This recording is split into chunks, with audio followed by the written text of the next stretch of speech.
Sa maagang bahagi ng isang tensyonadong araw sa dagat, dalawang Chinese vessels ang nasangkot sa isang hindi inaasahang insidente matapos ang matinding habulan sa karagatan malapit sa Bajo de Masinloc.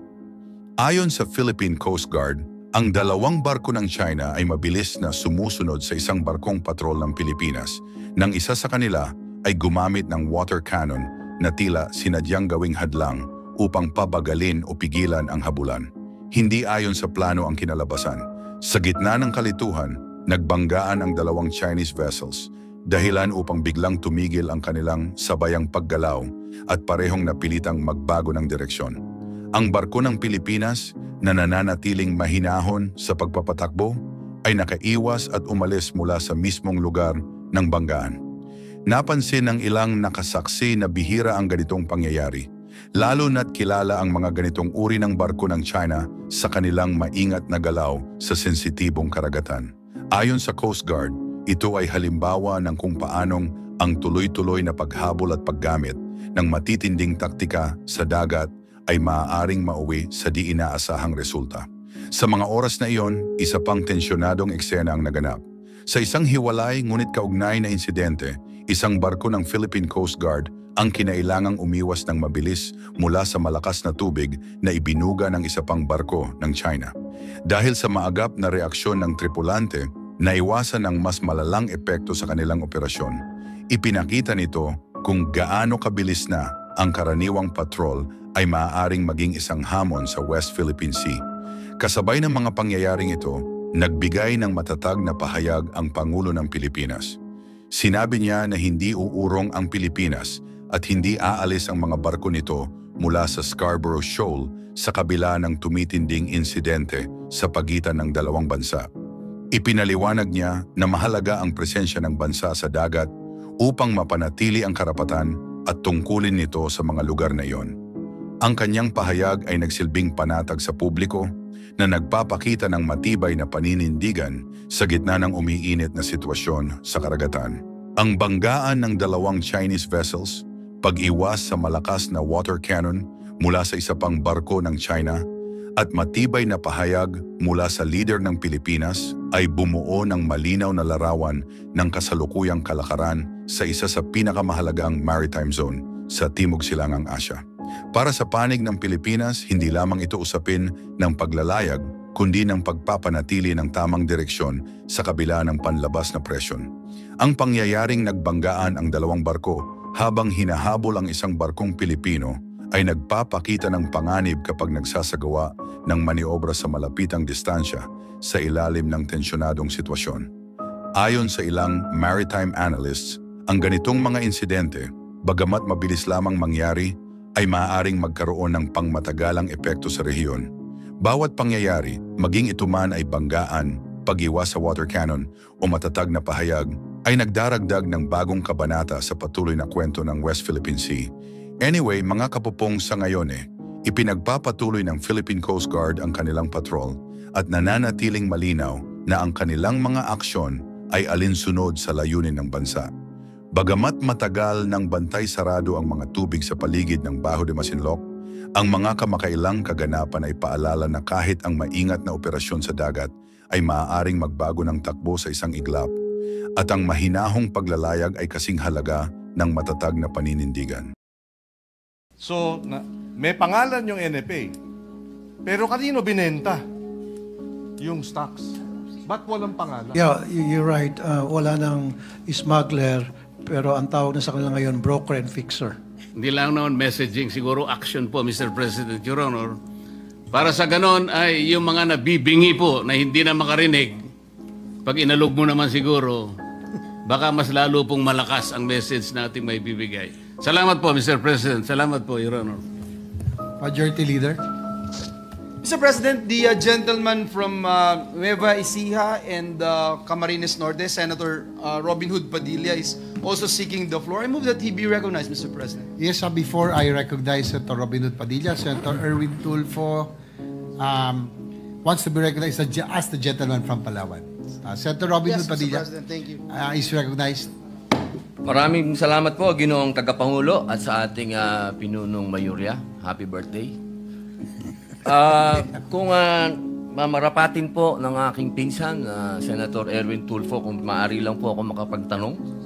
Opo, by all means. Senator, totoo po ba na dyan po sa Palawan, karamihan ng apektado po dyan sa inyong talumpati ay mga katutubo? Meron po bang mga katutubo na tinamaan dito sa sinasabi niyo po? Sa aking pong pag-iimbestiga, tayo po ay nagtungo doon 2 linggo na nakakaraan. Ang pagbaha po ay nangyari lamang sa kalunsuran. Wala naman po sa kabundukan at maraming salamat sa Panginoon Diyos at kay Allah na wala pong tinamaan na mga katutubo. Opo. Marami po ba dyan ay maaring naidulot din ng mga minahan? Dahil ngayon po, ang alam po natin, dyan po sa Palawan, pagkabaha po ang pinag-usapan, ito po ay nagmumula sa kabundukan pababa. At meron daw pong kinalaman. Totoo po ba ito na meron daw pong kinalaman ang mga minahan? Kaya nga po, Mr. President, nais ko pong magpatawag ng isang agarang investigasyon at maipatawag po ang mga opisyal po, ang Local Government Unit, ang Department of Environment Natural Resources, ang MGB, ang Mines and Geosciences Bureau, pati na ang LGU, para malaman po natin kung may mga minahan nga po na dahilan ng pagbaha na ito. Ibig sabihin, meron talagang kalokohan. And we will put those safeguards, assuming that we return the powers of the NFA to do G2G importation. All these must be in the law so that there is no discretion on the part of the NFA to decide how much prices of rice should be purchased, at what cost, etc. Kasi na nangyayari nun, lahat ng binibili nating bigas from NFA, inuutang natin sa Development Bank o kaya sa Land Bank. Kaya umabot ng hanggang halos 200 bilyong piso ang utang ng NFA. But for the first time in the history, when we brought down rice prices imported by 7 billion, nagawa natin ang paraan na mapababa yung utang din ng NFA. So it can be done, but it requires safeguards, and I agree, and clear cut. Hindi pwede sa IRR ito. Dahil lulutuin na naman pagdating sa IRR. Dapat ito sa batas mismo. Parang nasira po yung simbolo na yun, Mr. President, Your Honor.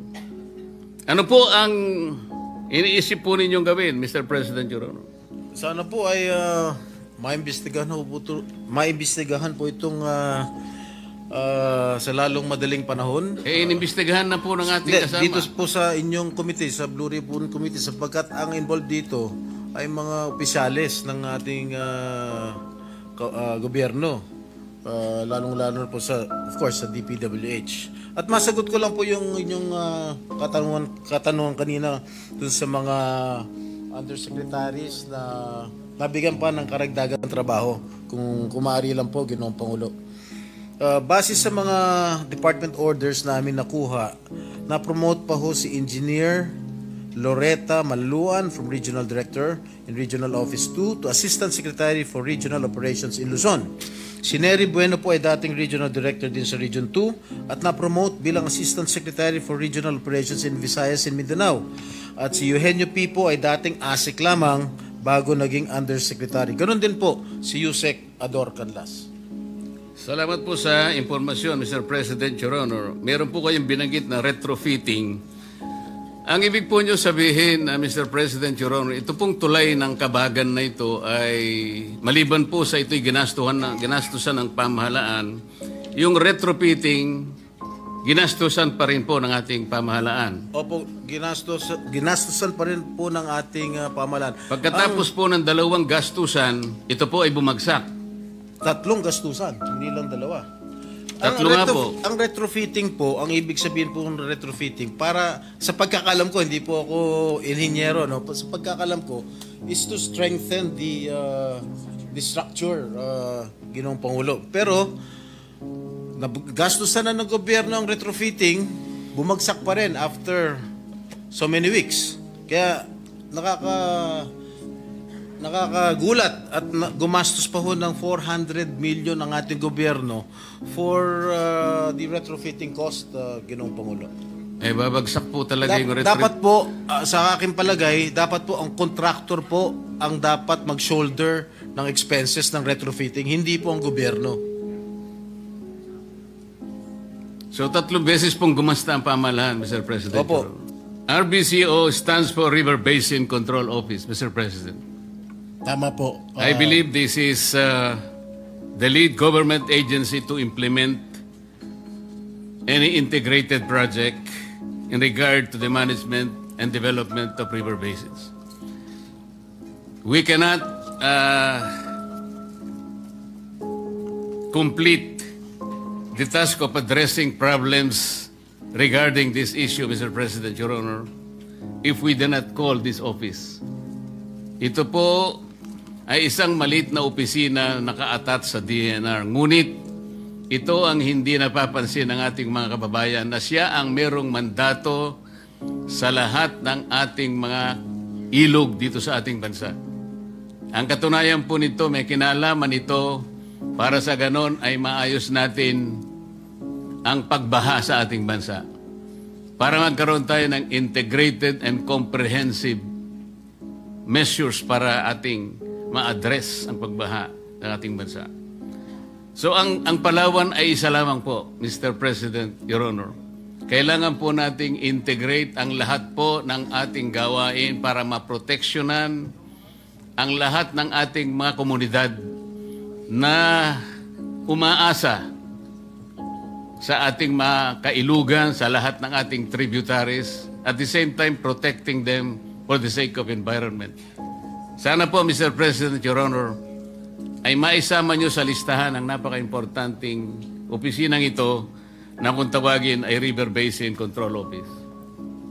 Noted, Mr. President. Kaya po hindi rin nag-attend sa meeting itong RDCSO because RDSO kasi po hindi lang po kasi rivers sa pinag-uusapan dito, Mr. President, kundi lahat ng waterways na nasa hindi lamang sa lungsod kundi sa buong lalawigan ng Palawan. Kaya po may representante po ang Department of Environment and Natural Resources tulad po ng nasabi ng ating kasamahan na ito ay bahagi or ahensya na nasa ilalim po ng Environment and Natural Resources, Mr. President.